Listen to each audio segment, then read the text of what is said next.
And thank you very much for joining us this evening.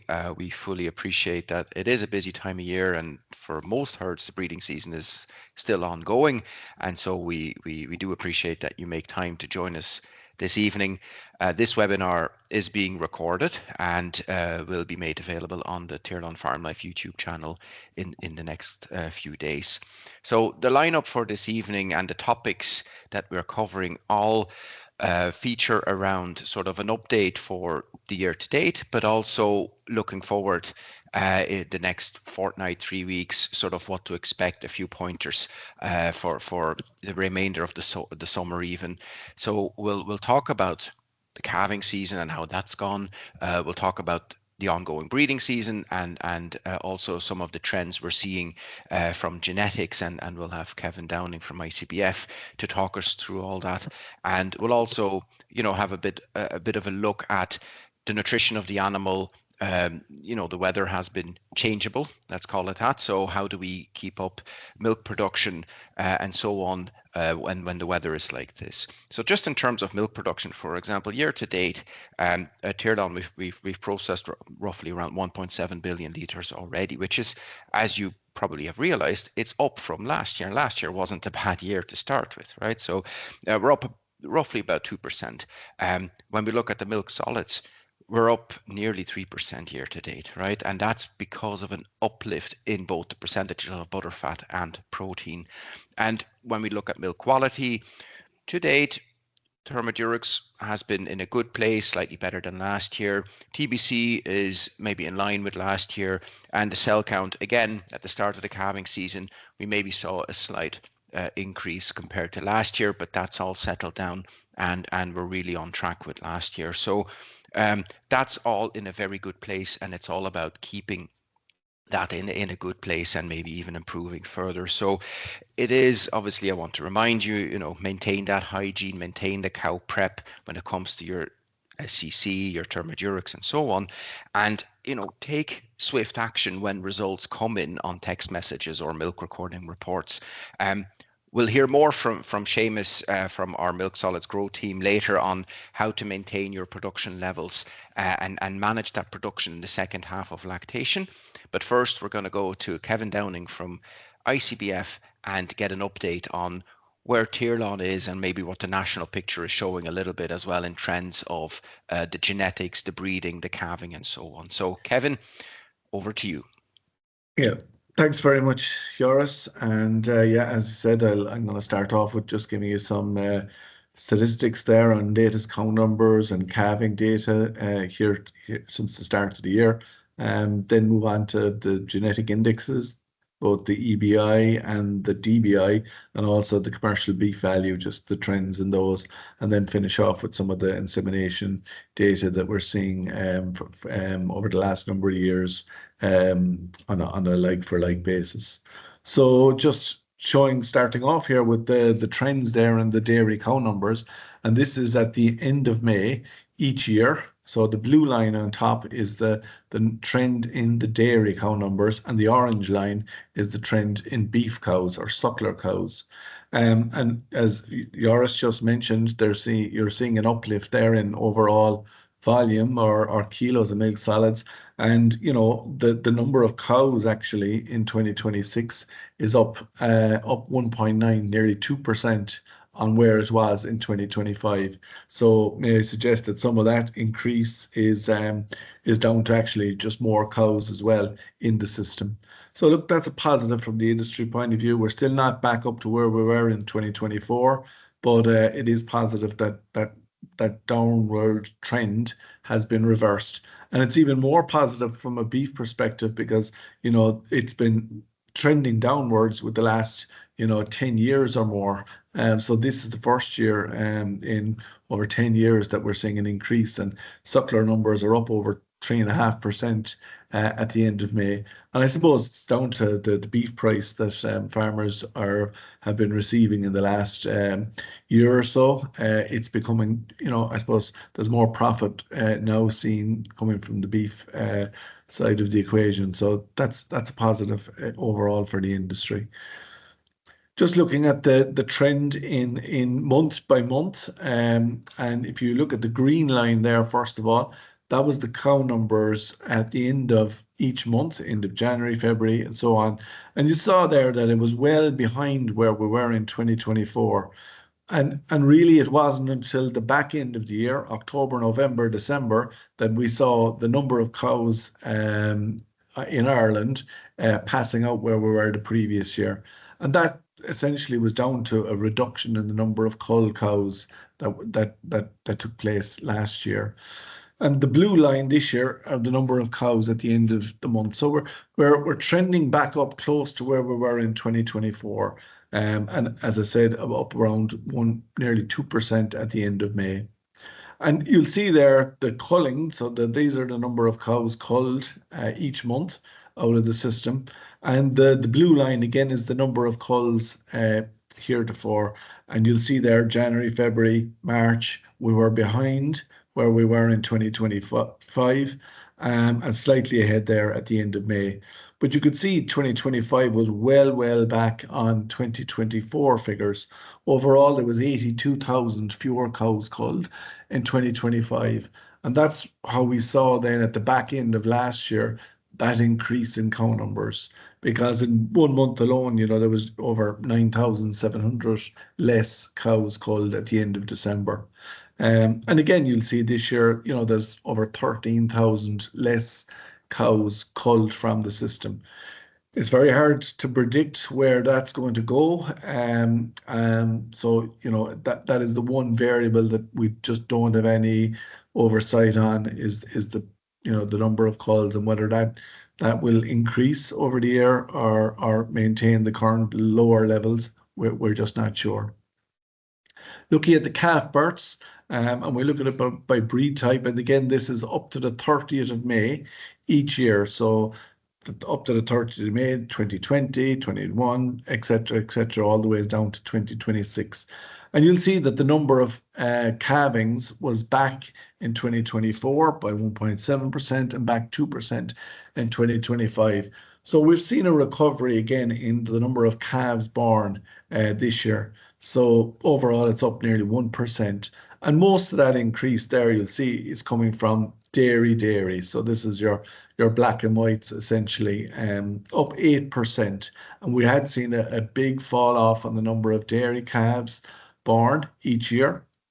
So thankfully, it's back up again this year. And that's down to, and the message went out last year that we need to use more dairy in AI to maintain the herd, because we were seeing that trend, that reduction in the number of cows coming into the system. So hopefully that increase in 2026 will feed into 2 years' time when they mature to become cows. The number of dairy beef is obviously back then as a result of the increase, that 88% increase. And the beef, that's the suckler cow, again, a positive figure there, up 1%, the number of calvings relative to that. You can see all the other years there was a minus figure there. And I suppose, look, the good news, if we were back in 2022, 2023, we'd be concerned about the number of calves that were being slaughtered at birth. So you can see here now that it's virtually it's no longer an issue, and that's a real positive from an industry perspective. And also the number of calves exported back about 15% on where we were at the 30th of May last year. So that's our calf births by breed type. So you can see the ones that have increased and the ones decreased. That's just the trend line of the previous data. So as I said, the number of total births slightly up, and the number of dairy back up a little bit.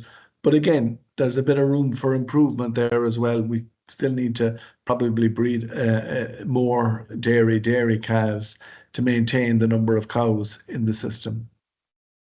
This is a breakdown of the registrations up to the middle of June. Okay, so I suppose on the left, you've got the beef sired calves, and I won't go into that for this presentation, but on the right, you'll see your dairy sired calves born in 2025 versus 2026. So we're seeing a big increase there, 8.7% increase in the dairy sired calves.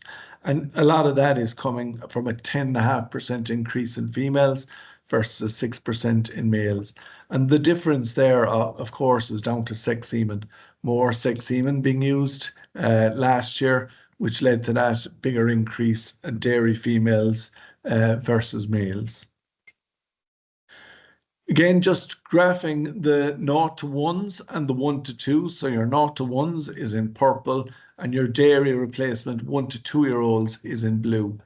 And you can see there that, there was a sharp decline in the number of replacements born over the last 3 years. So your 0 to 1s decreased over that 3-year period. And thankfully, as I said, that has gone back up again in and around the 360,000 heifer mark. But again, it's still behind where it was in 2024. So there's a bit of room, still room for improvement. And you'll see there that, we've 39,000 less replacements in 2026 versus 2025. So we need to keep the foot on the pedal in terms of breeding some more replacements into the system. That recovery that we are seeing there, that dashed line, so there will be more 1 to 2-year-olds next year available for breeding. But again, it's going to be 2028 really before they're going to be coming in as cows. So we're not going to be seeing any big increase in cow numbers over the next 2 years anyway, certainly. So moving on to the beef side, the dairy beef births, just looking at, this is up to the end of May as well, from the 1st of January to the end of May each year. And you'll see the number of animals from each breed. So you'll see the Angus breed is making up most of the births, so over 55%, followed by the Hereford, and then onto the Belgian Blue. So that's the ones there you'll see in green, they're trending upwards. So again, the Belgian Blue has gone from 3 or 4% back in 2020 up to 6.5% today. And similarly with Charolais, it's gone from just under 2% to over 3%. So they're the two breeds that dairy farmers are starting to use more in the dairy herd. And the Herefords, Limousines and Simmentals are seeing a fall, as are the other breeds. So really the focus, I suppose, is Angus, number one, but certainly seeing an increase in the Belgian Blue and Charolais. And that's probably down to the commercial beef value that being higher for those breeds, and farmers being rewarded for taking a chance and using slightly harder calving difficulty bulls in their more mature cows. And there's good money, as you all are aware now, from calves over the last number of years, and certainly Belgian Blues and Charolais are commanding a lot of money at the marts. So that's it in terms of our calving trends. Looking at the EBI trends then, and look, a lot of you would have maybe seen this before, but EBI continues to increase year on year. And as you're all probably aware, for every €1 increase in EBI, there's a €2 increase in extra profitability.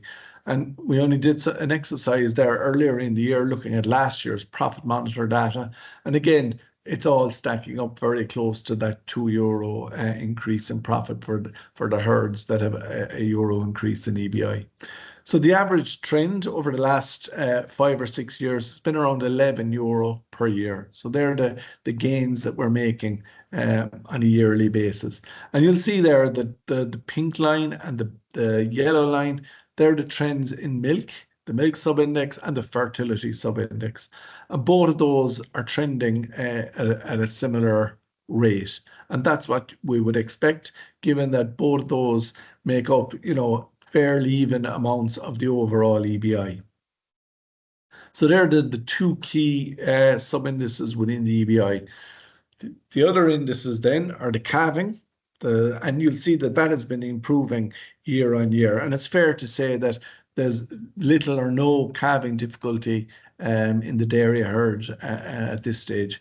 Vast majority of cows are calving on their own or with slight assistance, and that's a real positive from where we were 20 years ago. Looking at the beef trades, so they have been declining year on year, but certainly in the last 4 or 5 years, that kind of decrease has been, flatlining. So we're not we're not seeing that sharp decline that we saw in the early 2010 up to 2017, 18 time period. So that's good as well, that the quality of beef from the dairy herd is flatlining. In terms of the maintenance is essentially the size of your cow. And, the higher the maintenance, the smaller the cow. And similarly, you'll see the green line there, it's been trending down. So it's gone from about 25 euro down to maybe just over 15 or 16 euro there today. So a small drop in the maintenance, which essentially means we're breeding a bigger cow. So in the last 4 or 5 years, cow size has increased from where we were back in 2016-17 time period. So slightly larger cow, but not necessarily better beef coming from the cow. In terms of the maintenance or the management traits, there's two traits in there. One is the milking speed and the other is the temperament. And that's pretty much flatlining as well over the last number of years. But again, look, it's something that farmers probably aren't breeding for to any large degree, but it is there in the index, as is the health trait. And again, while we'd like to see that increasing at a faster rate, it really is a function of the amount of data that we have in the system. So without farmers, without you recording cases of lameness or mastitis, it's very hard for us to put any more emphasis on that particular trait. But I suppose, look, the positive is it is going in the right direction, but albeit at a slow enough pace. So if there's one message that I could impart to you here tonight, is that, please just make an effort to record those cases of mastitis and lameness. And we have an app. If you don't already have a farm software package, we're linked with all the farm software packages. But if you don't have one, we have our own free to download app, and you can record your health events in there. So looking at your overall deliveries then, and this is the Tirlán data for 2025. And what we did was we just broke it into quintiles. So, the bottom 20% on EBI, 20 to 40, all the ways up to the top 20% on EBI. So you'll see there was roughly 640 herds in each of those groupings. So the bottom 20% had an average EBI of 50, and the top 20% had an average EBI of 169. And you'll see the average Tirlán figure then, 109. And this analysis incorporates all the manufacturing herds, the 3,350 odd herds supplying Tirlán. You'll see the number of dairy cows in each grouping, and certainly all the other metrics that really go into making up the EBI, the milk and the fertility primarily. And if we just focus on the difference between the average herd and the top 20%, you'll see the difference there for all the metrics is a long ways ahead. From milk litres, you have over 400 litres of extra milk, plus 0.21 fat, plus 0.11 protein, and 52 kilos of milk solids more, the herds that are in the top 20 versus the average. And similarly for the calving interval and 6-week calving rate, about 11 days calving interval and 11 days better 6-week calving rate. So all that equates to, a more profitable cow. This isn't obviously total profit, but it is the actual milk check that you would be getting. Each cow in the top 20% is getting 312 euro more per cow than the average, and that's at 6 euro per kilo of milk solids. And over 100 cow herd, 100 odd cow herd, that's over 31,000 euro extra revenue. Okay, so it's a lot of money on the table there, and we're not saying it's all down to genetics. There's a lot of it coming from management as well, But it's fair to say any of the research that Chagas would have shown is that, it's probably 50% maintenance or management and 50% coming from your genetics. So even if just half that, that's 15,000 extra euro, and all down to the choice you make on the bull, and at virtually no extra cost. The cost of a good EBI bull or a poor EBI, the cost of the straw is virtually the same. Also, the one positive as well is that the carbon footprint is much better as well, for your kilos of corrected fat and protein, corrected milk. There's a lower carbon footprint in the top 20% of herds vis-a-vis the average as well.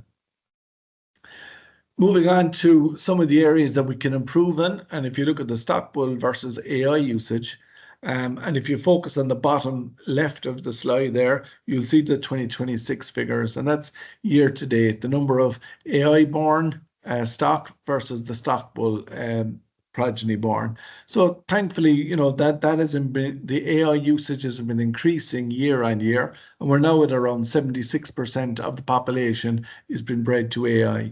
But there's still the remaining, that nearly 20, 23, 24, 25% is still coming from stock bull or just no sire recorded.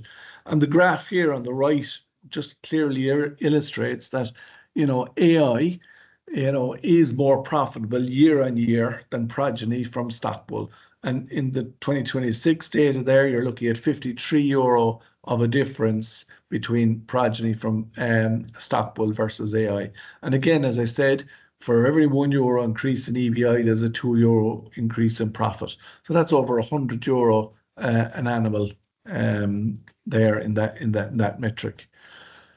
Just pulling out the performance of the stock bulls versus the AI bulls, looking at the milk recording data we have in 2025, and I just compared the cows bred from AI versus the cows bred from stock bulls, and you'll see the numbers of animals there. So it's a quite large data set, and you'll see clearly that the AI progeny were producing 74 kilos more milk and 29 kilos more milk solids, and also were longer days in milk by 4 days, and had a better calving interval as well. So better milk, better fertility from the AI bred stock. And again, looking at it at €6 a kilo, there's a loss of milk sales there from that grouping of €174 per cow, or nearly 17,500 for the average herd. So again, you'd ask the question, why do we continue to breed replacements from stock bulls when you see the kind of losses that are evident there from that progeny?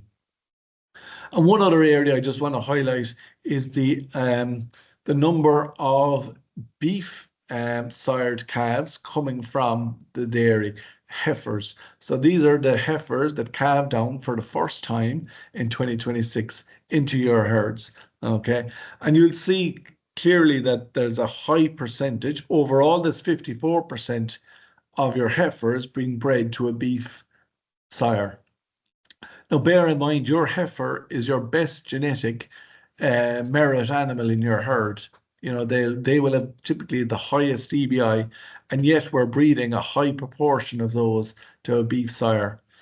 And it's grand to breed it maybe later in the season when you certainly don't wanting replacements from them, maybe in April, May, June time. But if you look at the numbers that there, for example, in February, there's still, over 65,000 heifers or animals been born to those heifer calvings. So there's a big loss in genetic potential there. If they were bred to an AI straw or even a sex semen straw, there would be huge gains that we could make as well. So it's one to consider, and I know there's out farms and there's labour issues around breeding heifers, but there's certainly lots of gain to be made there if we can put a big focus on it. The other two traits I want to cover is the dairy beef index, and that's the index you're using to pick beef bulls for your dairy cows. And essentially what it incorporates is easy calving, short gestation bulls, but with good beef merit, good carcass traits, essentially. And if we look at the trends over the last, 10 years, the good news is that it is trending upwards year on year. And certainly in the last year or two, you can see there that the DBI of AI is up around €6 on the previous year.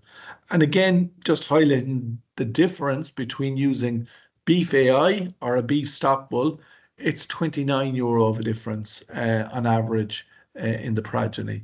So again, losses being seen here by using too much stock bull versus AI. Okay, I suppose the dairy beef welfare, and a lot of you would be in that program. Again, it's not a very high bar, but it is rewarding 3-star plus for both the DBI and the beef subindex. So again, we need to keep a focus on that, because for the same level of calving difficulty, there's a huge range in the beef subindex. So, what I'd be advising is pick your calving difficulty level and be that 3% or 4%, but then within that, make sure that you're picking the highest beef subindex bulls from the list. Then following on from the DBI, that obviously produce a calf on the ground the following year, and that essentially then gets a commercial beef value or a CBV. And the CBV essentially is the exact same as the DBI without the calving traits. The calving traits are stripped out, and you can see there that what's in red there essentially is what's in the CBV. And it's really down to carcass weight and feed intake are the two big contributors there to the overall CBV. And again, thankfully, that trend, and if you just focus on the orange line there, that has been trending upwards fairly consistently there over the last three years. A lot of that gain is essentially down to the use of sex semen. Sex semen having increased over the last number of years. Essentially, we're breeding less dairy males and more dairy beef calves. So that's why those lines are trending as positively as they are. So that's the good news on the CBV. And does CBV work? Just for your own sake here, just to see what we've done here is we've, similar to what I showed you in the EBI, we broke down all the dairy beef steers finished in 2025 and we ranked them on CBV from the bottom 20% on CBV to the top. So the bottom had an average CBV of 63 and the top grouping had an average CBV of 252. So €188 of a difference in that figure. But you'll see clearly that the higher CBV animals, they finish earlier. So on average in this grouping, 2 days earlier, but 57 kilos more weight when they're finished, with better conformation as well. So look, again, it's the one index that's really rock solid because the traits are so heritable. And again, for anyone that's in the market of rearing calves or buying calves, it's certainly a really useful tool when you're deciding on what you can afford to pay for a calf. And essentially what we're alluding to here is that we're probably could be paying more for the top CBV animals, but probably paying a little bit too much for the bottom CBV calves. So the last couple of slides are just showing you the AI usage in the dairy herd over the last number of years.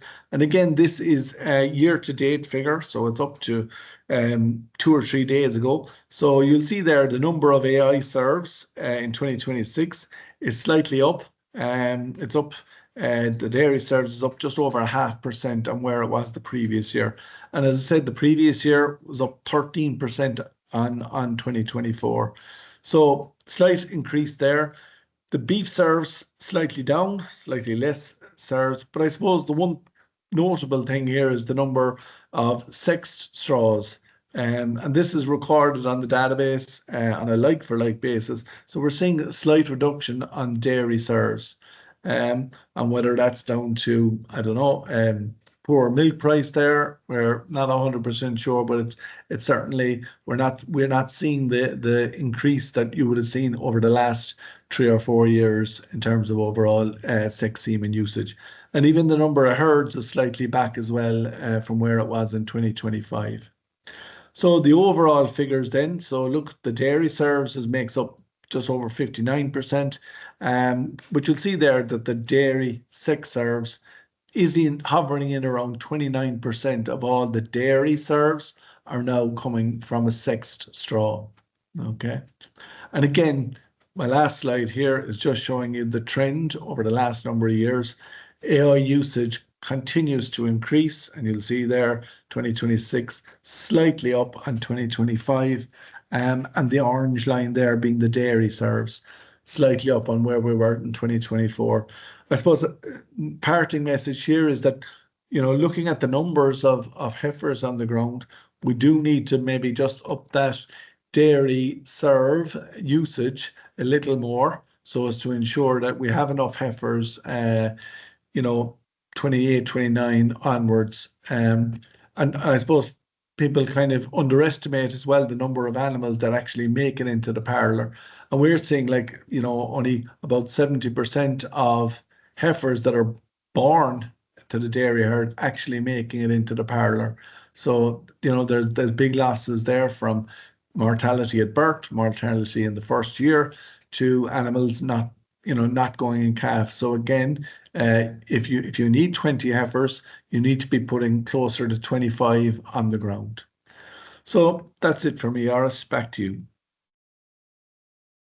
Thank you very much, Kevin. That was very informative. Lots of information there, and I'm sure people have questions on, to maybe clarify some of those things, or they might want to ask a question about some of the data you've shown. And if you would like to ask those questions, please put it into the Q&A function in the call there in Teams. You'll see it on your screen.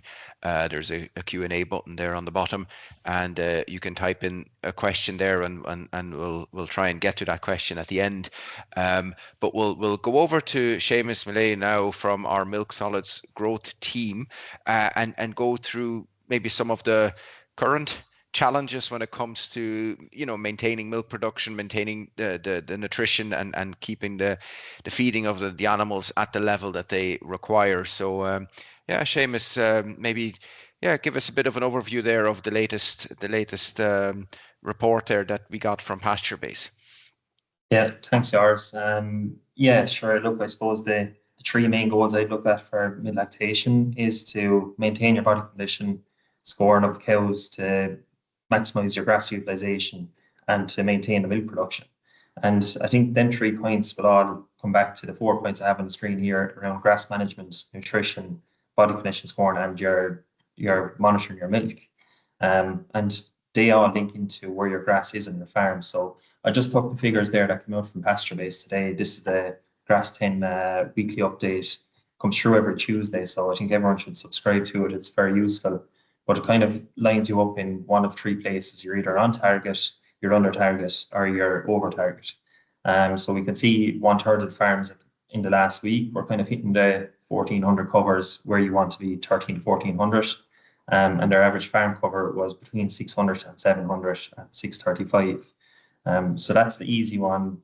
They're working away now at the moment. They're hitting their pre-grazing targets that they need, and they're getting the maximum amount of energy from that grass. The farms that are over target at the moment, I suppose, we're in a situation now that they were growing 75 last week, but it's looking like that might drop off in some of the farms in the southeast, which a lot of our suppliers are going to be in. So if that drops to, say, 60 and the demand is 75, a drop of 15 a day, a deficit over a week, that'll drop your average farm cover back 100. So no need to panic, I suppose, at the moment. If you drop 100 and you're at 750 at the moment, you're back to 650 and things will still be fine. But the key is really to walk your grass twice a week, because things are changing fairly quickly. If you're under target, I suppose, and you find that you're in a deficit this week, then you probably have to look at how are you going to manage that. It's either increasing your rotation or add in some, you probably have to supplement the cows what we see a lot is really if you're supplementing with silage, you want to be targeting high quality silage. About a month ago, there was a lot of paddock bales taken out, 3 and 4 bales to the acre. So I'd expect them to be 75 DMD. So they're ideal to come in at this point. And if you have 100 cows, 1 bale of silage is about 2 to 2.5 kilos of dry matter. So it's just something to keep that in mind. Yeah, so the nutrition point, I suppose, for mid lactation, really the grass should provide enough protein for the cows. So we're not really looking for too much protein. It's all about energy. And what I always look at is the milk constituents. If your protein is dropping in your milk, that's an indication that you're either missing a bit of dry matter intake or you're missing a bit of energy in the diet, either with your starch or sugars. So I suppose keeping that energy up in the diet is going to be the main one for me. Really, you're targeting about 19 UFL in most cases, to maintain that. If you lose energy in the diet, your body condition score will also come under pressure because cows start stripping condition off their backs. So they all come hand in hand, and it is a good time to probably assess what the body condition score is of the cows, because if you could do that once a month, you can start prioritizing some of your thinner cows and maybe give them a little bit extra feed just to try and pick them back up. The milk solids tracker point I have in here, this is what we're working on our team, I suppose. It's all about tracking, setting goals for yourself and tracking where the production is going to be. Ideally, we don't want to be dropping 2% per week. So our maximum of 2% per week. So if you're 25 litres today and you drop 2%, then next week you're probably going to be dropping a half litre. So you're 24 and a half. Whereas what we don't want to see is farms dropping 2 litres. It's going to affect your fertility. It's going to affect the rest of the production for the rest of the season. So it's just a cost, and you're losing out on a bit of margin. Yeah, it's really focusing on them 4 points, I suppose. Sure, we'll get a few questions on it coming in there as well, but getting the high energy feeds in to substitute your grass is the key, and getting the right grass in front of the cows, grazing that 13 to 1400 cover. I think 2 or 3 weeks ago we've seen grass was starting to head out and people are taking out paddocks and things like that and grazing slightly higher cover. So it's good to see that has pulled back closer to 14 to 1500 or 13 to 1400 now at the moment. Ideally, we don't want to graze 17 or 1800 covers because you'll have lower energy and lower intake, or your lower grass utilization of that stronger covers.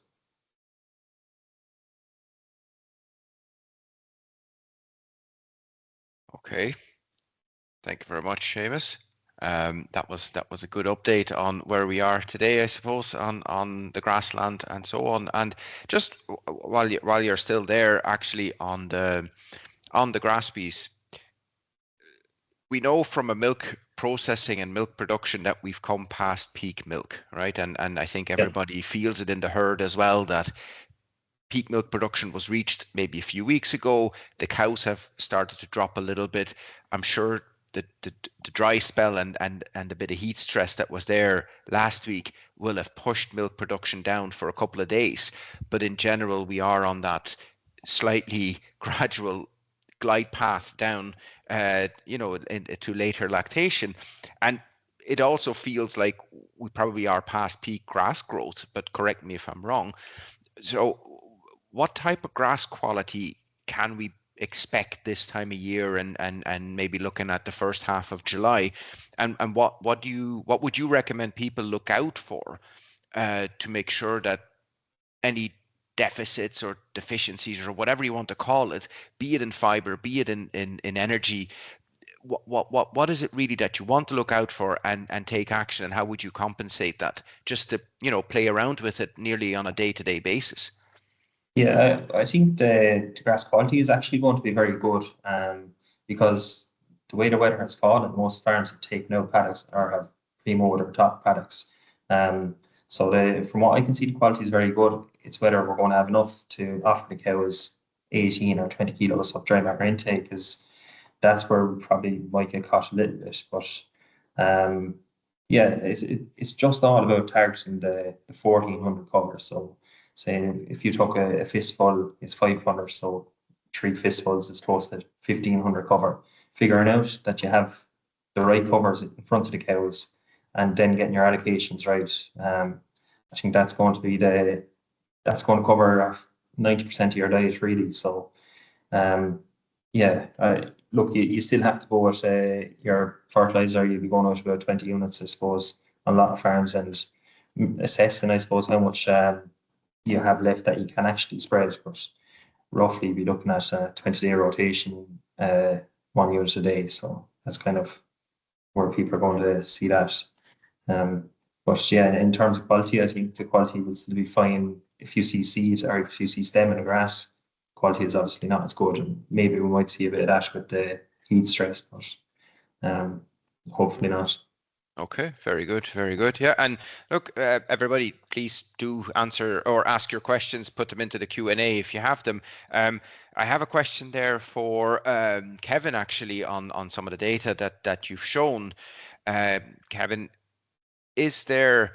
You mentioned the culling, and can you see the impact of that culling in an EBI uplift? When you go through, culling rates have been different over the last couple of years. Do you see a change as well that sort of reciprocates that in EBI, or is that too much granularity? Yeah, I don't think, to be honest, Joris, that would be too granular.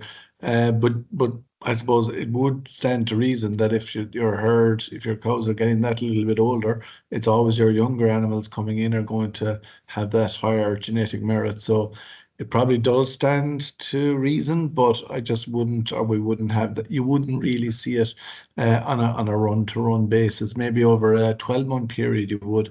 But we run evaluations 6 times a year. The next one being at the end of July, and you probably wouldn't see any difference between that and the previous run.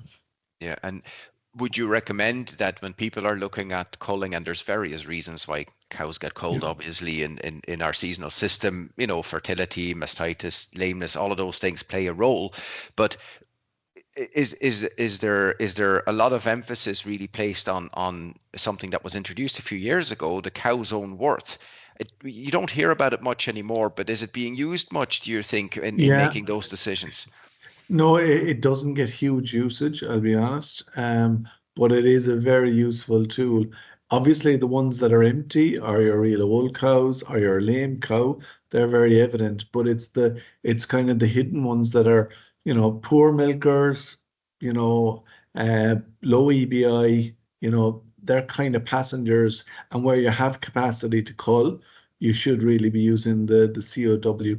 And that builds in the current production figures of the animals. Oh, now, of course, it's dependent on a herd being milk recording as well and having milk recording data, but it kind of does all the work for you, and it ranks the cows at its current production and future predicted production and the replacement cost of replacing that animal. So obviously, replacing a young animal is a lot more costly than replacing a fifth or sixth lactation animal. So it's all incorporated into the COW, and it is a really useful tool. But does it get enough uptake? It's a bit like our sire advice. We'd like everyone to be using it and more usage of it. And it's there freely available on the website. So again, it's a good pointer there, Yara. So thanks for that.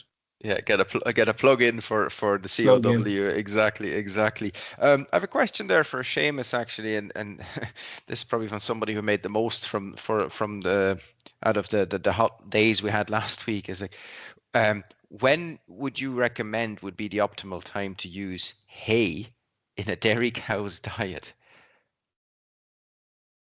But I suppose you'd be possibly looking at it for a bit of fibre when grass is really lush, maybe in say April, May time. But it's not something that'd be ideal probably in a heat stress environment, adding in more fibre, which is going to put a little bit more pressure on the cows. Exactly, Um, exactly. and So yeah. it'd be used in the dry cap period, I suppose, as well. Of course, yeah, Just and that's I lower think that's energy where, fees. where many people use it, isn't it? Yeah, but it is a type of forage that does maintain its nutritional value quite well over time, though, doesn't it? Hay, Yeah, yeah, yeah, yeah. It's an interesting one. Yeah, very good, very good.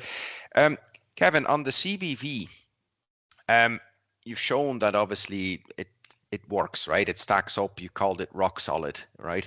And that's for the beef farmer, obviously, right?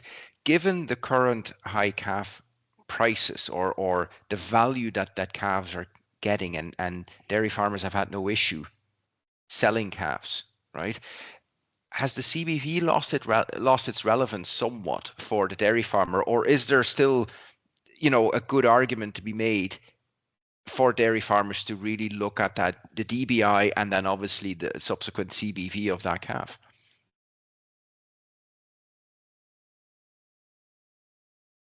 Just unmute yourself there for a second, Kevin. I can't hear you. Sorry, yeah, Yeah. no. So to a certain degree, it has that high price probably has taken pressure off the necessity to have a good quality beef calf. So you're right. Any calf, if it was had four legs, was you got a price for it.